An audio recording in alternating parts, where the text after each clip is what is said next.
he could probably do that to the San Francisco 49ers. Like, I think that's totally doable. The only thing is when you're rolling out Palmer, like you're holding your breath until that game is over, and then you'll be dead.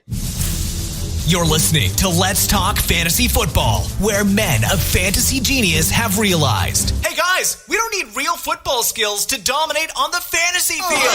Yeah. So slap on your pads and grab your helmet. Shit's about to get real. Welcome back, ladies and gentlemen, to another episode of Let's Talk Fantasy Football. I am your host tonight. My name is Nick Walsh, and I am here with my good friend Vinny Gonzalez. Vinny, what's up, dude? What's going on, Walsh? I'm still 0-3. Yeah, that's true. You are definitely 0-3 in our league, and I'm 2-1. So you know what? I'm doing significantly better than you, and you can suck it. How about that? Yes, sir. All right. So now that we've got Vinny's input on things, we're going to give a quick shout out to BenchBoss. You may know them as ViewPick, but they are now BenchBoss. They are still, however, the revolutionary app that allows you to play fantasy football live while watching the game on TV. You can predict the plays, the result of the play, and literally play fantasy football. You can sign up now for the beta by going to letstalkfantasyfootball.com/benchboss. It took all of the willpower in me to not burp during that read. It was noticeable. Yeah, no, I'm sure you could see. I mean, you can even see my face as I'm going through this, just contorting it and all weird stuff. But anyway, also, guys, make sure if you do listen to the podcast that you are subscribing on iTunes or wherever you get your podcast. Give us a review if you'd like to. And check out the apps. They're free. They're great. They're on iOS and Android. Vinny, we got some stuff to cover, man. We got the last 8 games that we did not cover in part 2 of in part 1 of the Week 4 preview. So we're going to get through those in part 2, and we've also got some more reader questions. We'll get to those as well. Let's start, man, in your favorite division. We'll start in the AFC North. And we've got Pittsburgh at Baltimore. Pittsburgh is a 3-point favorite on the road. The over-under is 42.5, which if you've been paying attention, low over-unders have kind of been a theme this week. So let's start on the Pittsburgh side of the ball. Ben on the road. Are you about it at all? No, I haven't been for a while, and I think we saw that last week. And he's not been great. So I think he can find better. Yeah, he's just been pretty much a bust so far, even at home. So I would be looking for other options like Trevor Siemian, straight up. Yeah, no, you're right. I'd rather play Trevor Siemian. I'd rather play a couple different people, one of which we'll discuss in the next game. But I think on Pittsburgh, there are still a couple of must-plays, obviously. You have Le'Veon Bell. You have Antonio Brown. So the other guy that we need to discuss, and maybe a couple other guys, but we'll start with Martavis Bryant. Bryant got 8 targets last week, which was actually a season high for him, but he only got 2 catches out of it. If you need to, are you willing to start Martavis Bryant? This is one of those games where I'm just not going to touch him regardless. Like it's a tough matchup. Just because of this matchup? Yeah, matchup on the road. Like he's not going to get 8 targets this game. That is for sure. It's going to be really rough for them to get some space against the secondary for Baltimore. So I'm not liking Martavis at all. Okay. What about Jesse James at tight end? Love Jesse James. I think we alluded to this on the last podcast. Baltimore, they gave up most of their points to the tight end. So I like Jesse James as like a spot play. If you're one of the people that were dropping Ebron or something like that, definitely go out and get some Jesse James. So what Vinny just said is he guarantees that Jesse James gets 3 touchdowns just like Mercedes Lewis did against Baltimore last week. That's right, Vinny, right? 100%. All right, good. On to the Baltimore side of the ball. Joe Flacco fucking sucks ass. But the backfield has kind of had some production. So Buck Allen still getting the majority of the snaps. Alex Collins kind of doing the most with his work. And then Terrence West is still floating around. What do you think about these guys at home, but as underdogs? Do you like any of them? I would still play Buck Allen. I would, just because I feel like you can get the production out of him guaranteed. Like he'll get enough passing work. He'll get enough rushing attempts. It'll be okay. Terrence West, I'm worried about. His starting role is kind of like dwindling away. And then Alex Collins is doing the most with his touches. So I think he could, like, with Terrence West, like, not healthy, I think, Alex Collins is going to work into some sort of role, especially why Danny Woodhead's still out. So I think Terrence West is kind of going to be the odd man out in this backfield. And then Buck Allen's your passing guy who gets a lot of work. And then Alex Collins is going to put a lot of dents in Pittsburgh. Yeah, so I think you're right. I think Buck Allen's the guy to start this week, and I think Alex Collins must be owned. And I know in certain leagues he is not. This isn't the matchup to play him, but there are going to be matchups coming up where Alex Collins is going to be a good play most likely. So he's a guy that should be owned in all leagues. Let's talk about the wide receivers here. We've got Macklin. We've got Wallace. I don't know. I guess play Macklin. Yeah. I mean, I have no strong opinions on these. Yeah, like you gotta have a better option. I think this is going to be like a very, very low scoring game. It's just divisional. It's going to be gritty. It's going to be a lot of running for no gains. That's how I'm looking at this right now. So I'm not about playing Macklin. He could get lucky. Like he's gotten lucky on the touchdowns, and that's why I'm saying he's sittable as hell. Yeah, that's true. Most of his production has kind of been from, fluky touchdowns. In terms of the tight end position as well, we know they've been splitting snaps. Ben Watson was kind of the guy. I believe he's limited in practice right now. I don't want anything to do with the Baltimore tight ends. See, I'd still be okay with playing Ben Watson. I think even in limited practice, even not necessarily 100% healthy going into the week. Yeah, I think he'll get enough targets. Ben Watson or ASJ? Fuck you. Ben Watson or Jesse James? Jesse James. Okay. I think I would. Yeah, I think I would play ASJ. You're right. I'm stupid. Ben Watson or Charles Clay? Charles Clay for sure. Can't like Charles. Ooh, play. Yeah, Brait. Yeah, you're right, dude. I'm wrong. Stop pounding me, man. Stop pounding me. I get it. I'm wrong. I'm weak, dude. I'm weak right now. I'm an 0-3, dude. I'm a shell of myself. Sorry, man. I didn't mean to put you in a vulnerable spot. I'm just trying to extract information. That's all. Jason Witten from 2008 or Ben Watson. Would you rather play Ben Watson in 2017 or would you rather play fucking ASJ in 2015? Supreme fantasy. Yeah, right. All time playing through timelines. It's like a Rick and Morty version. That's what I need to do. I'm going to watch the new episode after this. I haven't watched it yet. It was all right. It was all right? All right, cool. Anyway. Way off the rails. Yeah, I'm taking Pittsburgh in this game. Who are you taking? Yeah, I'll take Pittsburgh in like a real close field goal game. I saw they made a Stone Cold Steve Austin reference in Rick and Morty this week. Is that true? Oh, it was great. Do you know any context about it? No. I just saw they made it. Oh, perfect. Okay, all right, cool. I'll like that. You'll love and appreciate it. All right, perfect. So both of us are taking Pittsburgh. We're moving on to the next game. Let's move on to Buffalo at Atlanta. Atlanta is an 8-point favorite, as they probably should be at home, and the over-under here is 48.5 points. On the Buffalo side, dude, Ty God is being Ty God. He's legitimately a fantasy starter at this point, even in this matchup that's not great.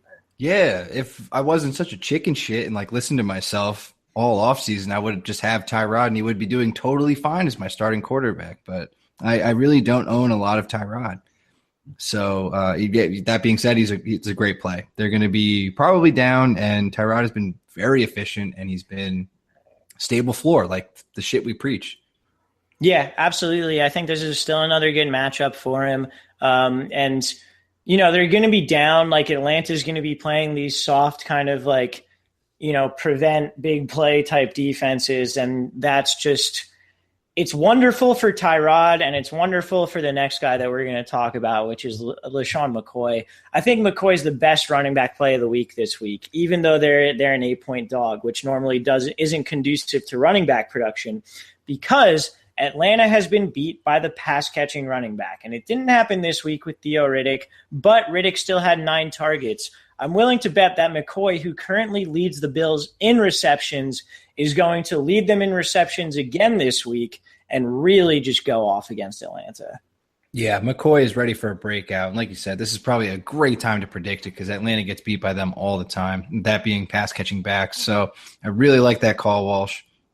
And McCoy has been that offense, and it's just anybody that doesn't like him anymore, you can buy. I don't know if you can buy low on McCoy, but I really like McCoy as somebody. I think you might be able to. Yeah, because he hasn't really had a blow-up game, and people probably are frustrated. But if you look at the work that he's been given, like especially with the targets, dude, he's like their number one receiver and their starting running back. So the Bills are kind of a weird team because their starting wide receivers for real aren't that great, and they're kind of just, like we alluded to in the offseason, slot guys that they kind of just brought in from random places, and there's not really a number one there. So McCoy is pretty much the number one in every position for them right now.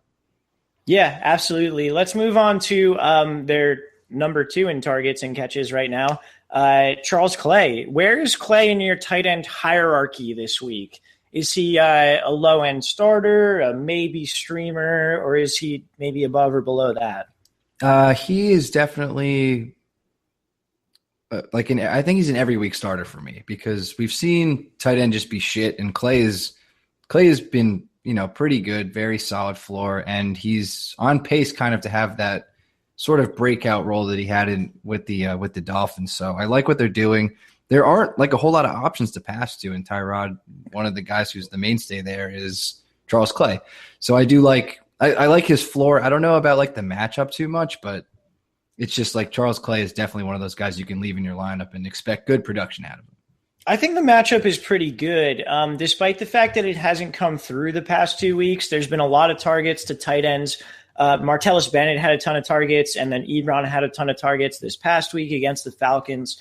I like the matchup. I think the Falcons are vulnerable in the middle of the field as opposed to the outside. I think their outside corners are pretty good. Yeah, Charles Clay, I think I'm about it, and I agree with you. I think he's an every week low-end starter at this point because tight end is bullshit, and you're not going to get much better than Charles Clay. Absolutely.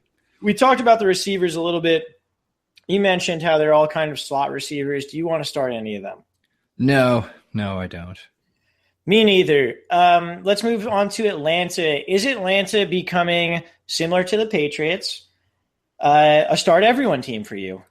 No, because okay, like sorry, I didn't mean to be a dick, but no, that's completely fair. So they're like, I'd much rather start like Amendola, Chris Hogan over guys like Justin Hardy, Taylor Gabriel, if that makes sense.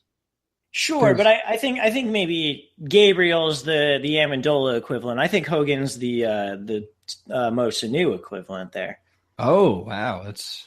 Okay, I mean it's very fair. Atlanta doesn't. They're not the Patriots. I know the comparison is spot on, but like they're not. So when you're trying to force them into that, like, okay, this is that, it doesn't really pan out. Like it's taking the square and trying to shove it in the circle. Like you want it to fit so badly, but it will not. But was that a good comparison, Walsh, or no? Yeah, no, I think that works. No, I think that definitely works. Going into more detail here, obviously Matt Ryan's a start.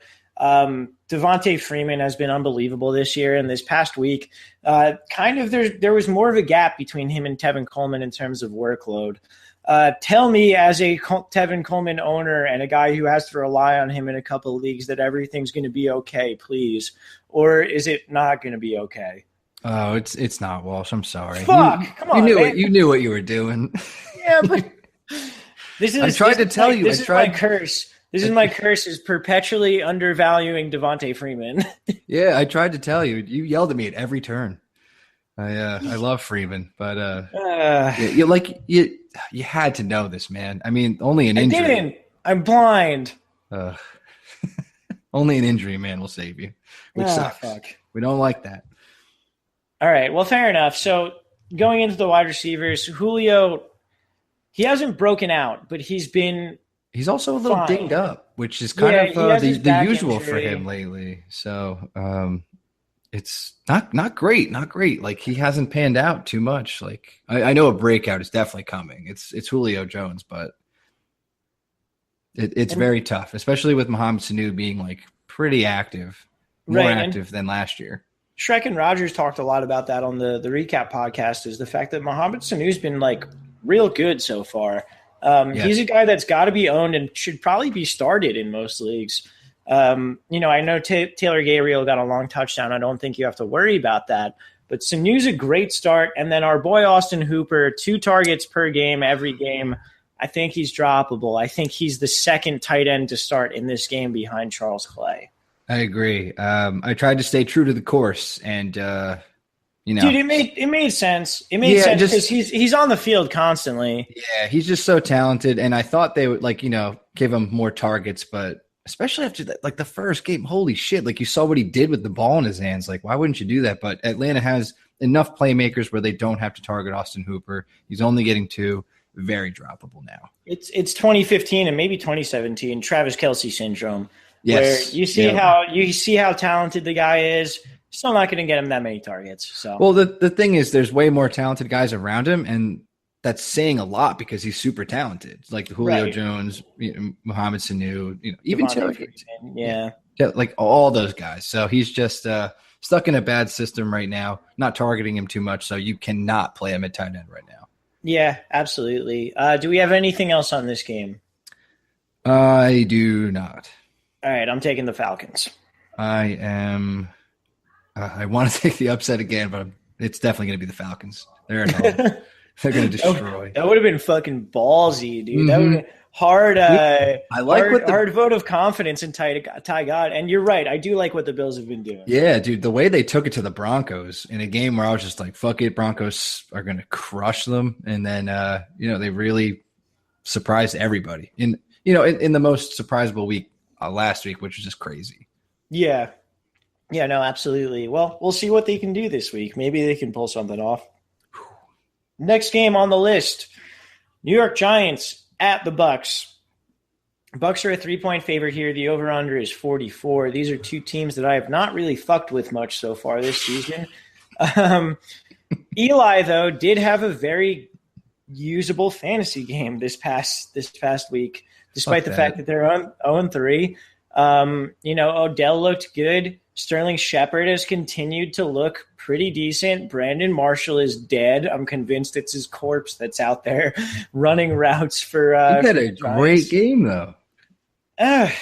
He did. I mean, I'm agreeing that he sucks, but like the way that what I'm saying is last week the way that shit panned out might not happen again all season. Like Sterling Shepard, Odell Beckham, fucking Brandon Marshall, all getting a huge volume of targets in a game where they were down 14. Makes total sense to me the way that panned out. So it just kind of worked out.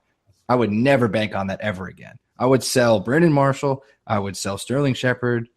I wouldn't sell Odell because he's Odell, but you know what I'm trying to say. That won't happen again. The Giants are bad. Yeah, they're not a good team. I mean, outside of Odell, I think you can start Sterling Shepard. I don't think I want to start anyone else this week. Yeah, I mean, Sterling Shepard is great. I just wish he was like a real number 2. But I wouldn't even roll him out there. I'd be very scared. Yeah, and then we've talked about tight ends, and we would be remiss to not bring up Evan Ingram, just because even though he's a rookie, he has kind of gotten some work. So the targets are 100% there. The targets are there. He has 19 targets over 3 games. That's a little bit more than 6 targets a game. And his efficiency isn't too bad either. He got in the end zone the second game. I think he's in that pool of guys who are, usable week to week. I agree. It's just the matchup against the Bucs isn't great. So if you're picking him up this week, you can definitely roll him out just based on targets, but don't expect a lot of production at least this week. So maybe save him for next week as well. Yeah, no, it's an interesting little stash, and we'll see how it goes from there. We don't need to talk about the Giants' backfield, right? No, they hold no value whatsoever. Zero value of any sort. None of them matter at all. Tampa Bay side of the ball, Jameis has been disappointing. I don't think he's worth a start against the Giants this week. What about the running back situation? So I ignorantly put in our outline that it was the return of Doug Martin. It's not. He has a 3-game suspension. They've only played 2. It's week 4. I know that was the mistake I made, but I know. Jaquiz and Sims, what do you think? I wouldn't play either. I mean, I know if you're a guy that took Jaquiz, you might be worked into like a corner where you have to, but he's not going to have a good game. The Giants have a great defense. It's just for the entire season so far, they've been on the field way too much. They give up that's why they look so bad, but the front is definitely great, and he's not going to have a good game. So if I have other options outside of Jaquiz or Sims, I'm playing anybody. Yeah, I'm benching Jaquiz this week for who the fuck was I benching him for? Somebody good? No, kind of shitty. I can't even remember. I'm sorry. Alvin Kamara? No. I don't remember. I'm sorry. But I remember making this decision in a league that I had to earlier was I'm benching Jaquiz because I don't think it's a good matchup. He sucks, dude. He's a bad running back. They're favorites and they're at home, which is nice. But, so it's not the worst play in the world, but you don't need to do it. Wide receiver-wise, Evans and Djax have both kind of been pretty good. I know the Giants secondary is pretty good. What do you think about them? I mean, Evans is a must play, and then Deshaun, whenever you play him, is he going to get behind the defense, which he did against Minnesota. So I would think it's kind of going to be a similar game where Evans is going to get a lot of targets, and you might get lucky on a touchdown, but at least the production will be there and the opportunity. So with Evans, that's fine. With Deshaun,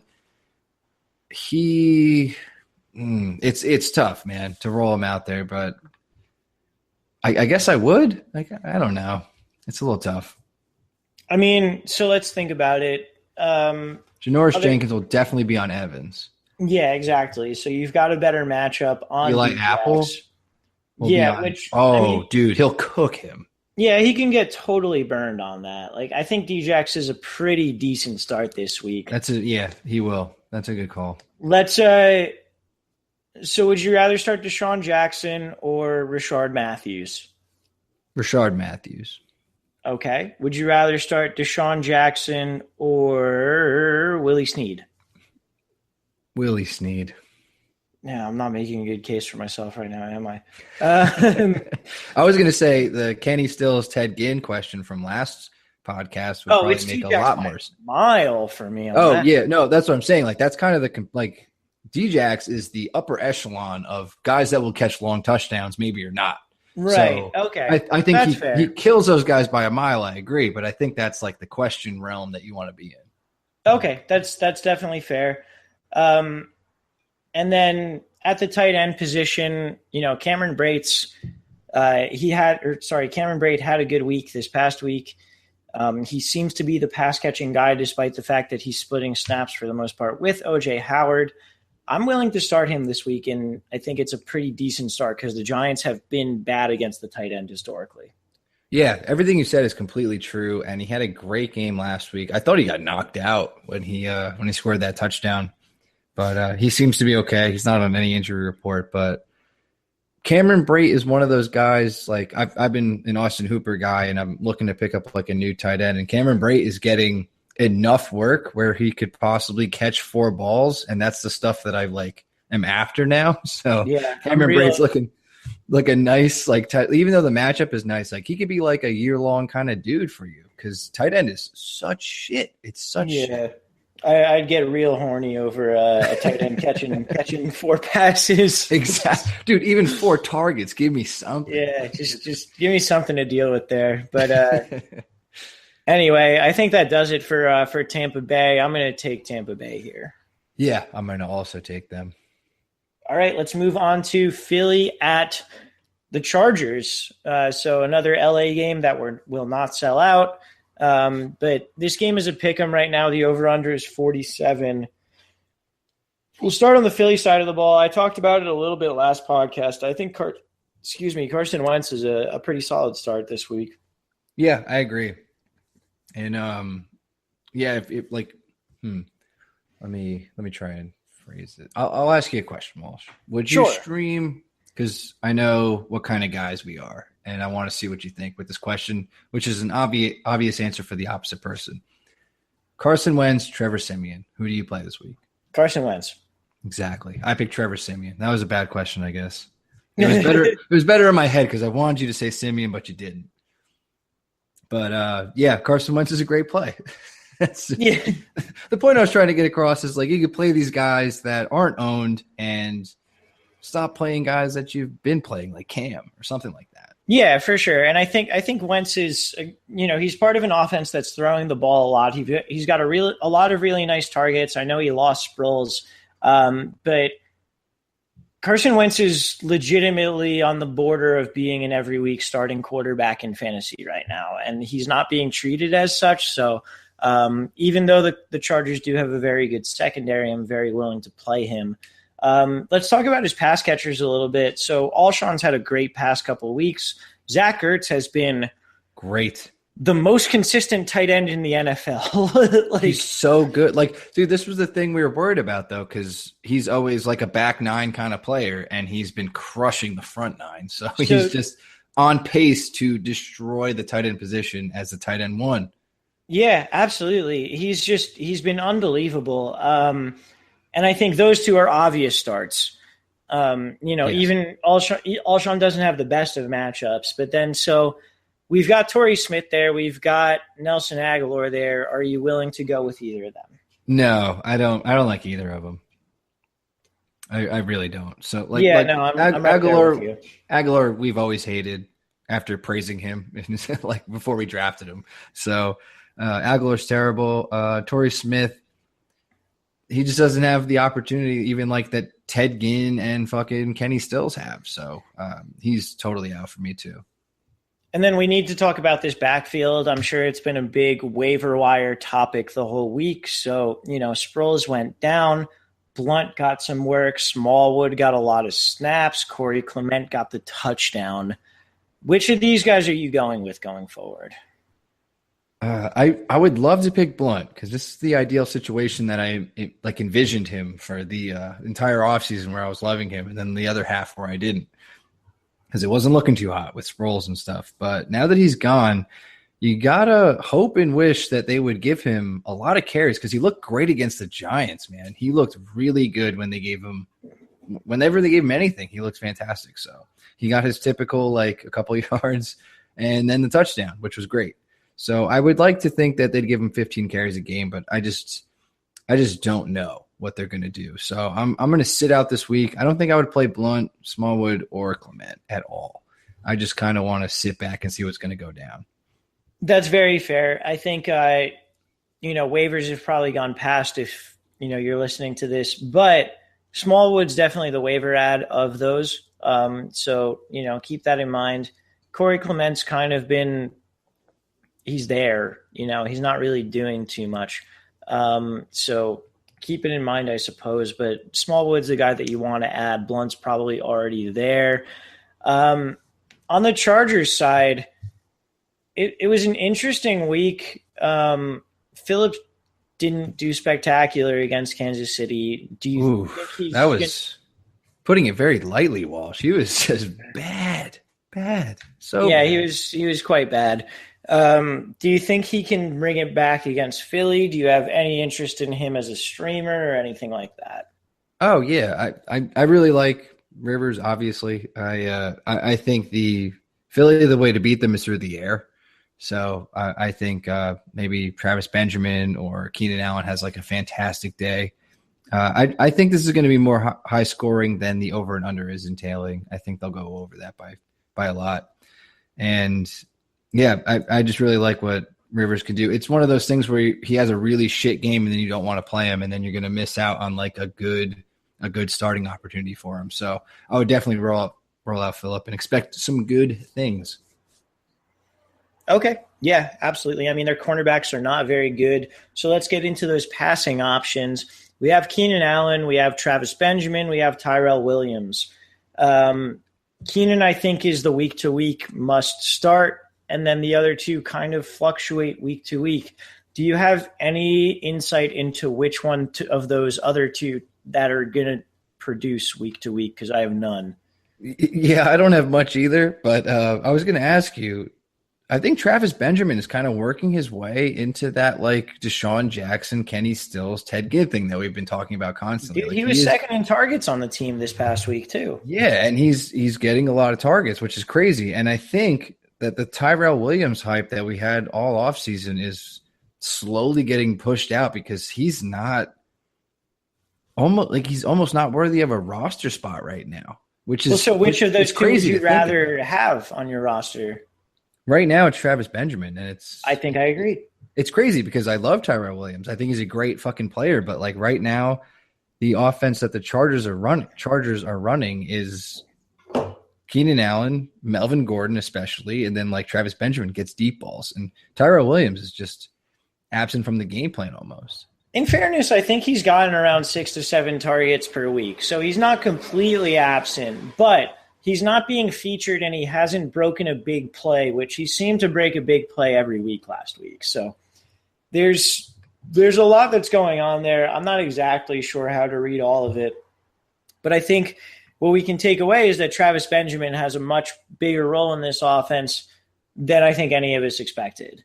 Yeah, I actually think you said that he should be heavily considered as like one of those like late round flyers even. Yeah, no, I did say that. Absolutely. So yeah, so like you were pretty much dead on. It's just so hard to like wait out the season and see how it pans out. But I think you were dead on. Like Tyrell Williams is kind of phased out. I mean, he said he's getting the targets, but like, dude, not doing anything with them is going to suck. And, you know, an offense that has to move the ball. Like Phillip is throwing like 40 times a game. And if you can't get it done with what you're given, it'll just keep going everywhere else. Like maybe they'll finally bring out Hunter Henry to catch passes finally. Dude, but he had no target this past week. All he does is block, dude. He played 60% of the snaps and had no targets. So I guess we're moving on to tight ends. What the fuck is happening here? This was the shit I was yelling about all offseason. Like he did this last year. That's what he did. And then Antonio Gates isn't even going out for a lot of the share of like, you know, going out for snaps and stuff like that. They're splitting and they're sucking. Like that's all they're doing. Don't play any of the tight ends for the Chargers right now. No, I would rather be playing Cam Brate. I would rather be playing Charles Clay. I'd rather be playing ASJ. There's a lot of different things going on there. Yes. We need to talk about Melvin Gordon because there is a little bit of an injury issue. He was limited at Wednesday's practice. He's dealing with minor bone bruises. Should Brandon Oliver be owned? Yes, but only if you are a Melvin Gordon owner. I think if you pick up Brandon Oliver and you're not a Melvin Gordon owner, you're kind of a piece of shit because he's really worthless. Like you, all you're looking to do is trade him to the Melvin Gordon owner. So, like, let me see if I can phrase this right. Walsh, if you were a Melvin Gordon owner, would you?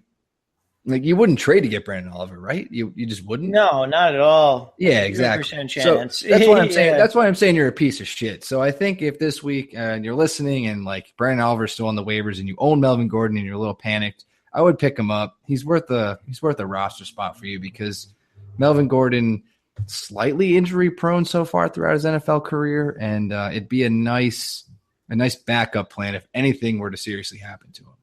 Yeah, absolutely. Let's pick this one. I'm going to take Philly in the most hilarious way possible because it's the Chargers and they always lose in the most hilarious way possible. I'm going to take the Chargers and they're going to win by 10. Oh, wow. Yeah. That's quite the call there. So there you have it. We're going to get a quick word from our friends at BenchBoss, and Vinny and I will be right back with the last 4 games of the week and some listener questions. This year, dominate your friends with free play-by-play fantasy football from BenchBoss. BenchBoss is the first play-by-play fantasy football game where you must think like the players and coaches on the field as you predict the outcome of every play. Earn rewards as you compete against friends and fans across the country. BenchBoss is currently recruiting beta testers, and we need you. Visit benchboss.tv to learn more and sign up today. And we're back, guys. Again, that was BenchBoss. Make sure you check them out. Vinny, we have 4 more games to get through. We're going to get through some questions.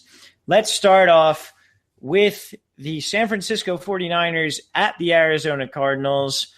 This line is insane because Arizona, who And like at first I was like, this line is insane. And like I immediately went to go bet on San Francisco because I thought this line was completely ludicrous. But then I thought about it more and I was like, no, I think it kind of actually makes sense. So Arizona, who has been one of the worst teams in the NFL this year, is a 7-point favorite. The over-under here is 44.5. I thought about it more and more and more, though, and I think it makes sense. I think it makes sense that that's the case. Because if we look at San Francisco, Pierre Garçon is going to get shut down by Patrick Peterson. What other offense do they have besides Carlos Hyde? That's it, man. That was going to be like my point. But I guess is there anyone on this? And I mean, you're going to play Carlos Hyde, even though they're a 7-point dog, because they're willing to feed him, it seems like, this year. But outside of Carlos Hyde, is there any single person on San Francisco you want to play this week? No, like not at all. And if you do get cornered into playing Pierre Garçon, which I kind of might in our matchup actually this week, we should have probably mentioned we're playing each other this week. Oh, yeah, you're right. Yeah. But, so I might get cornered into that. And, like, all you can bank on is the targets. And that's not great because Patrick Peterson is definitely going to shut him down. Yeah, and for those of you, maybe thinking, oh, what if the Cardinals don't shadow? The Cardinals have been one of the very few teams to shadow every single week so far this year. So the Cardinals do put Patrick Peterson on the number one wide receiver. They move him all around the field. They don't care, basically. They're willing to do that because they know he's good enough. And Pierre Garçon is a bad play this week. Yes. Also, if you're a mega asshole and saying that Dez had a good game against Arizona last week, 1, no, he didn't. He just scored a touchdown. And 2, that was not against Patrick Peterson. That was a broken coverage, and he was in the middle of the field and then fucking bullied 4 dudes into the end zone. Yeah, Dez got 2 targets, which is like enough to make you think that, oh, maybe they don't just throw at Patrick Peterson that much. Yeah. So he got that touchdown. That was it. Be glad if you started Dez that you got that touchdown. Arizona side of the ball. Is Carson Palmer attempting streamer again? Because I don't want him to be, but I think he is. Yeah, I'm in the same boat. Like, I don't want to say yeah, but he is. Because I was kind of like very off on him for the Cowboys game because of like what I thought he was going to get terrorized, like getting sacked. And he did. But then he wound up like ripping him up like in the first couple quarters. So he could probably do that to the San Francisco 49ers. Like, I think that's totally doable. The only thing is when you're rolling out Palmer, like you're holding your breath until that game is over. And then you'll be dead. Very fair. What I will say about this is the reason I think Palmer is a streamer is because when a team is a 7-point favorite, and that normally means there's going to be a running back to start on that team, you still shouldn't start any Arizona running backs, which means the offense has to come from somewhere. So it's going to have to come from Palmer. So I think Palmer, I think Fitzgerald, I think even if you're desperate, Jerron Brown and J.J. Nelson are maybe starts this week. Because you're not starting Chris Johnson. You're not starting Kerwin Williams. You're not starting Andre Ellington. Or am I wrong on those? Yeah, I've thought about it for a while. Don't tell me you're gonna say you want to start Chris Johnson. Don't fucking no, not him. It was if it was anybody, it's Andre Ellington, which I hate myself. Yeah, I hate myself. But dude, watching during the Cowboys game, like he's the best running back out there. Chris Johnson, not as good as last year. Just he's so old, dude. 2 years ago, sorry. He's just so old. He's out. Kerwin Williams is terrible. Andre Ellington is involved in the passing game. He'll see enough snaps, I guess. I don't know.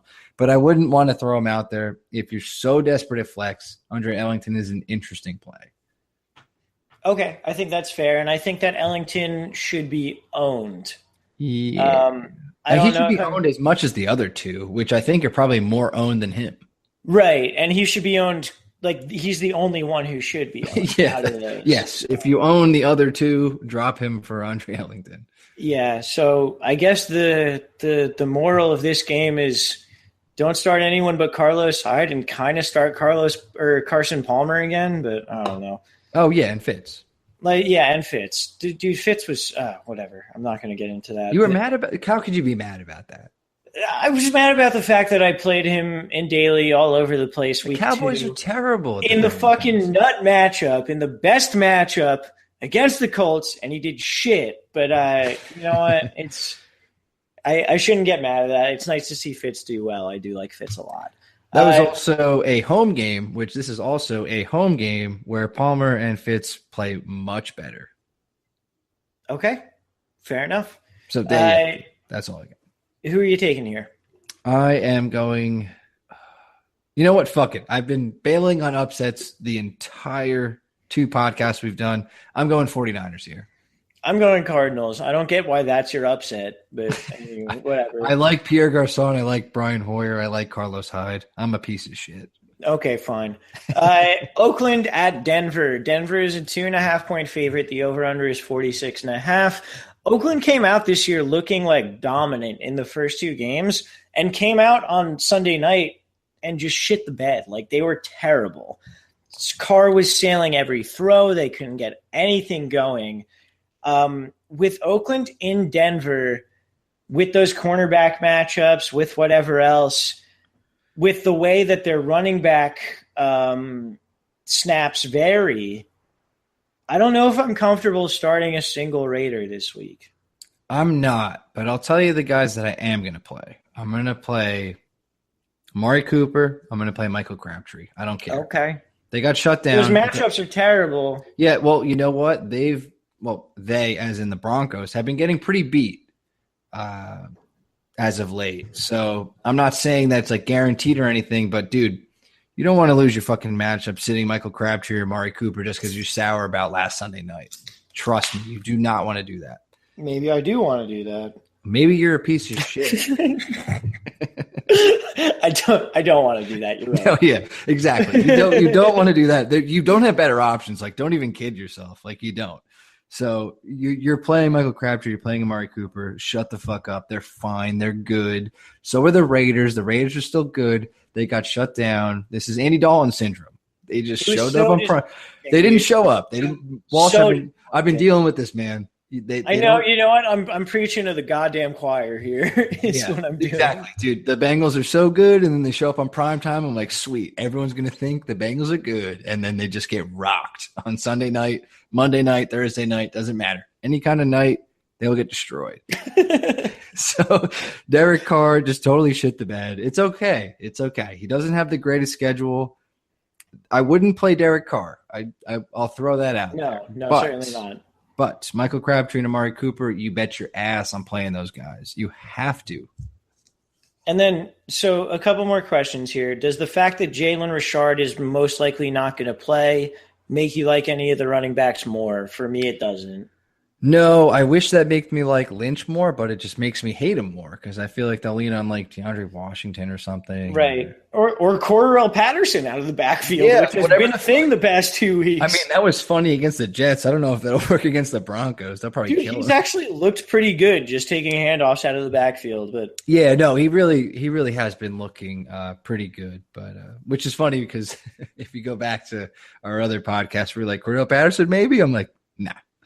No, sir. But yeah, he has looked very decent. It's just kind of like a Jack Del Rio thing. Like his big balls are just like, yo, Cordarrelle Patterson, run a draw and see what happens. Touchdown, 60 yards. The other guy we need to mention is I think Jared Cook isn't the worst play in the world. Jared Cook did pretty well this past week despite the bad game that the Raiders had.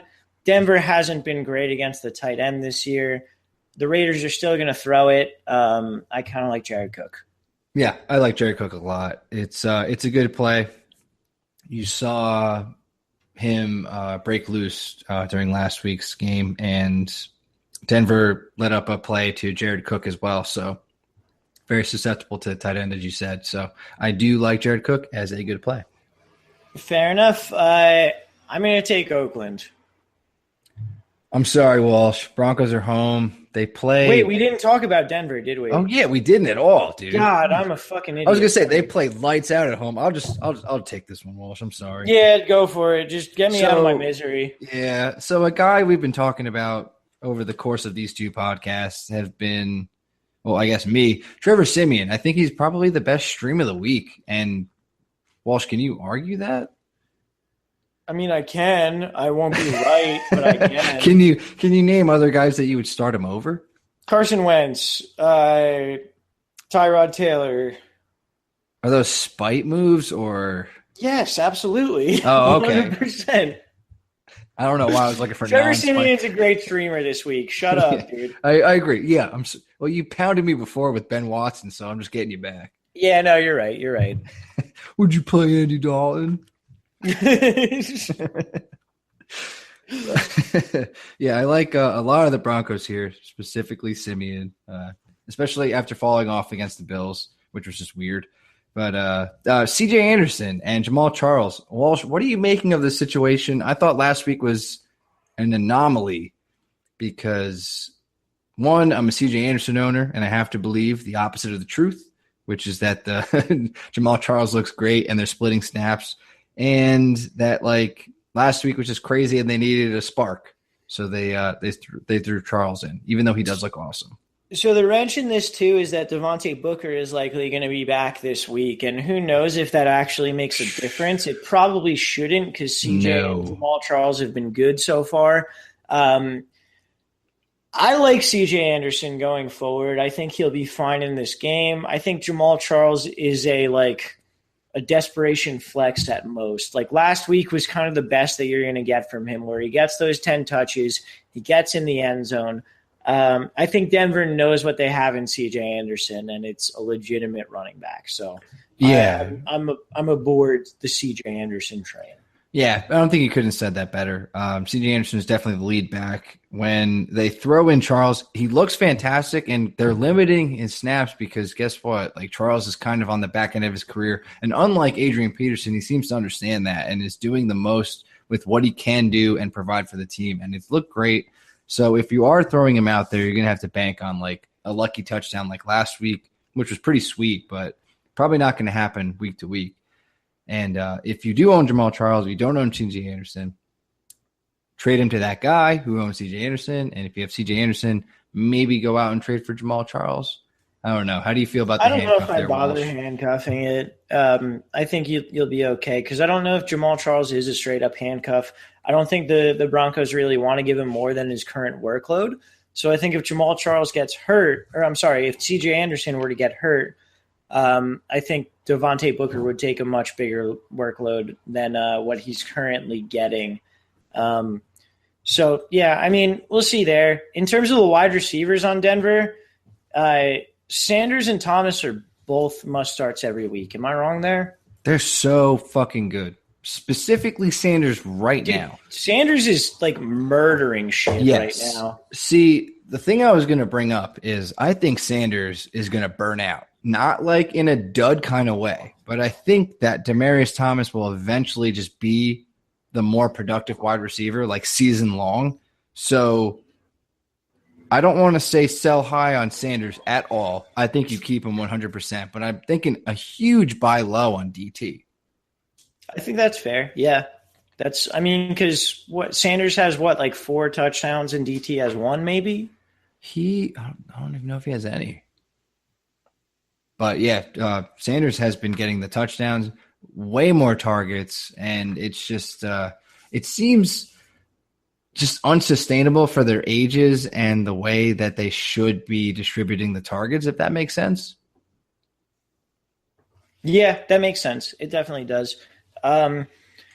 I think though, even if we get regression from one or the other and whatever the case may be, I think both of them are starters no matter what the rest of the year. Oh yeah. Every single week. All right. Is there anyone else we need to talk about in terms of these two teams or? Oh, AJ Derby for sure. Fuck off. Fuck no. I'm taking Denver. I know you're taking Oakland. I'm taking sorry. Oakland. I feel bad. Nah, Dude, it is what it is. It's a tough one. But let's move on to the next matchup. We have Indianapolis at Seattle. And so Seattle in this matchup is a 13-point favorite. The over-under is 41.5. Seattle's a huge favorite. Luck is already ruled out.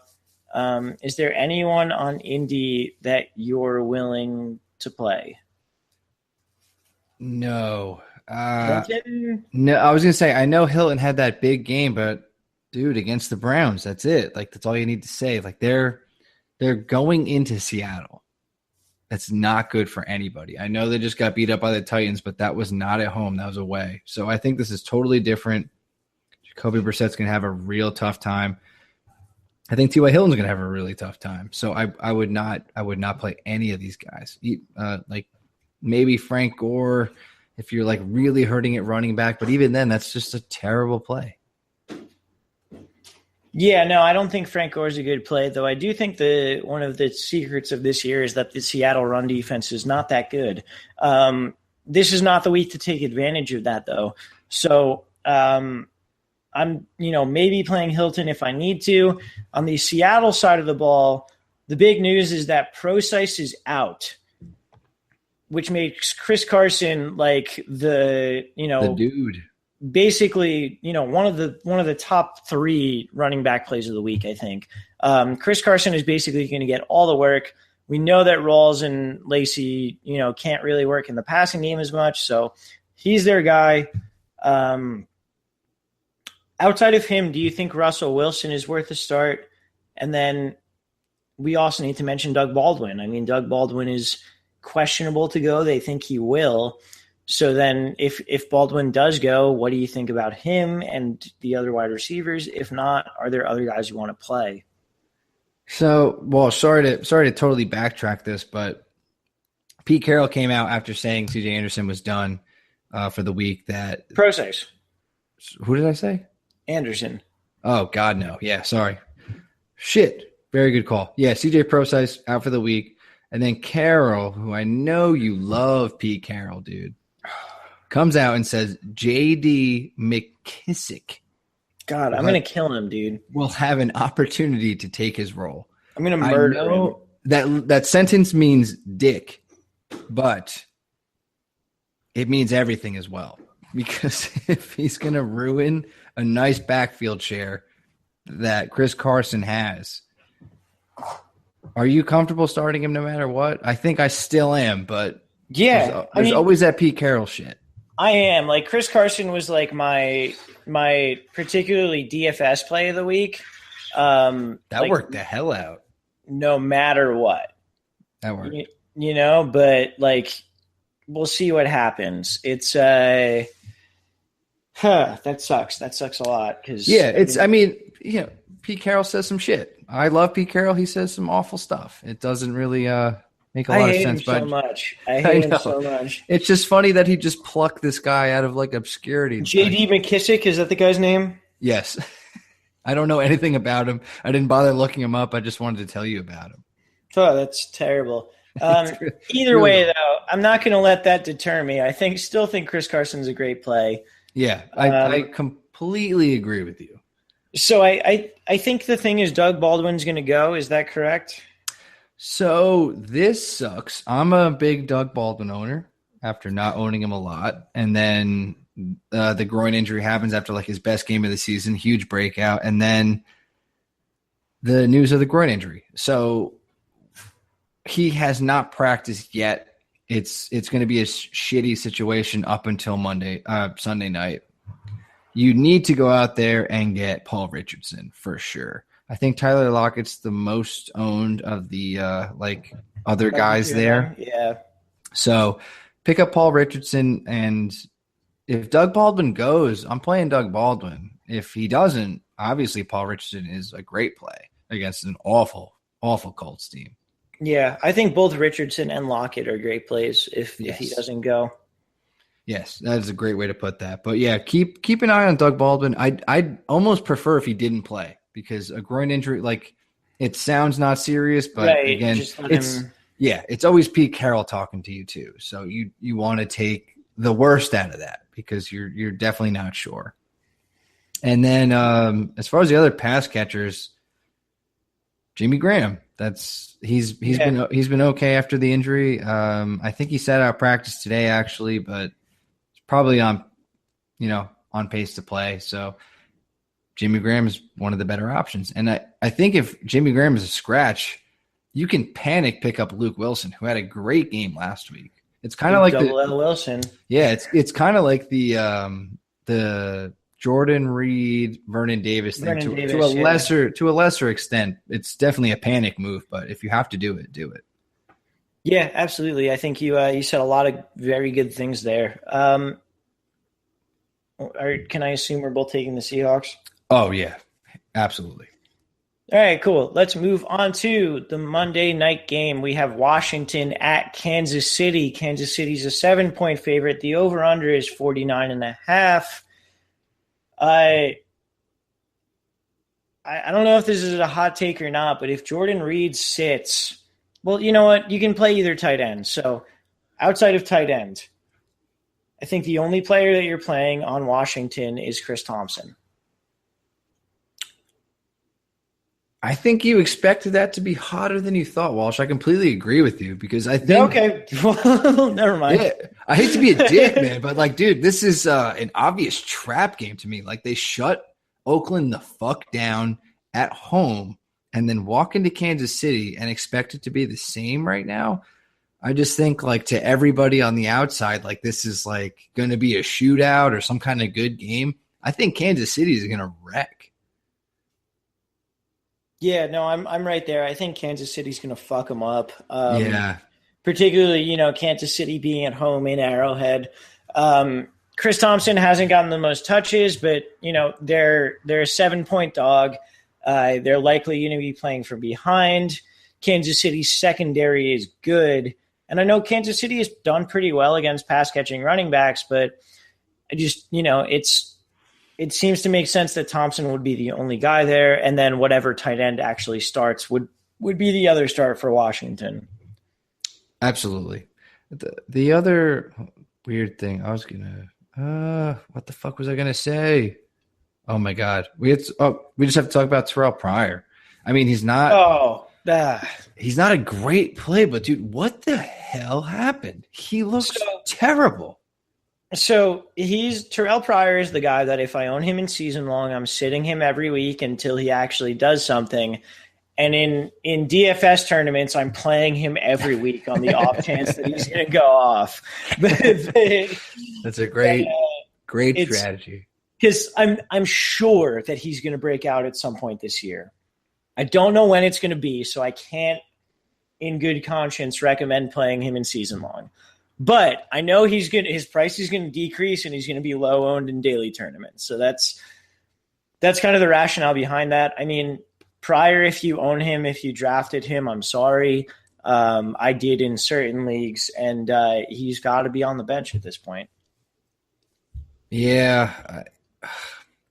This is definitely not the matchup to like lay your balls out on the table. Like no. I mean, against Marcus Peters, this is an easy sit, which is probably a hard pill to swallow for. Like, I don't even own a lot of Pryor, and that is a hard pill for me to swallow. It sucks because he's just so cool. He's so good. He's so cool. He's a converted. Like, he was like, I'm not good at this position, so I'll be like the best at this one. And then it's just, it's a cool story, and it just hasn't worked out yet. Like, and I thought Washington was stupid just signing him to a 1-year deal, but they're looking like the smart ones right now, which is why I do not coach a professional team, and I just talk to you guys.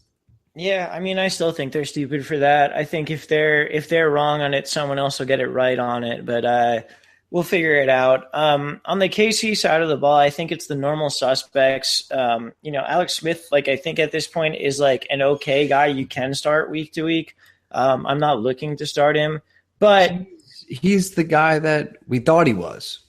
To quote, Dennis Green. Yeah. No, I'm sorry. No, you're right. The Cardinals guy. It's Green. Yeah, Dennis you're right. Green. You're right. They are who we thought they were. You're right. It's Dennis Green. Yeah, Alex Smith is who we thought he was. He was a 15-point, 16-point motherfucker, and he's not the 30-point motherfucker that he was week 1. So he won't blow it out for you, or he will sometimes, but don't bank on it, and he'll get you the bare minimum standard for QB. You don't want to be getting shitty points, so if you want to just bank on that, Alex Smith is your dude.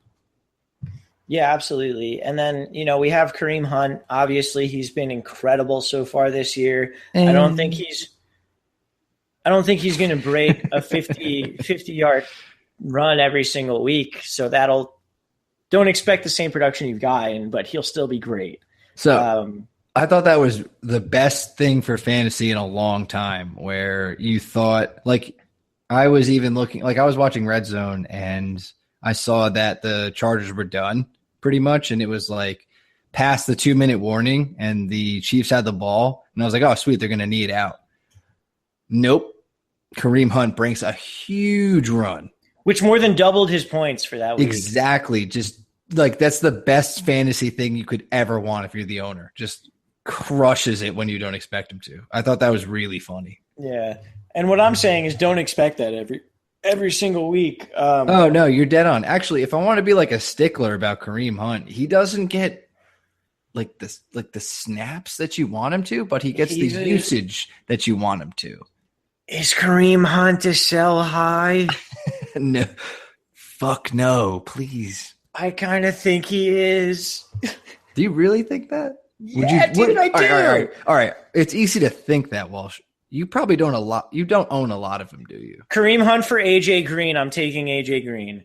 Wow. I love that, but dude. And I think people would do that. I think there's they would absolutely do that. Totally do that. They totally would. And I think you're fleecing him if you're getting AJ Green. I don't know about fleecing, but fuck. Like I understand what we were joking at first, but like it's totally real. Like it's the ultimate sell high. It has to be. We talk about it all the time. Because there's no chance he can do this he's going to be great for the rest of the year, and he's going to be a starting running back for the rest of the year. Yeah. There's no chance. Come by. There's no chance he can repeat his first 3 weeks production for the rest of the year. So, like there is though. Like he's no, there's not. There's no chance. No, dude, he's laying up nice games. Yeah, but he's gotten a 50-plus yard touchdown on the ground in every single game so far. So what? Maybe he gets 50 yards and like a goal line touchdown next time. It's the same shit. That's delusional. You're delusional. I don't even own Kareem Hunt. I'm sticking up for him. All right, whatever. Let's we can save that for a later time. I'm taking the fucking Chiefs. Well, no, we still need to talk about Tyreek Hill and Travis Kelce. No, we don't. They're both good and play them both.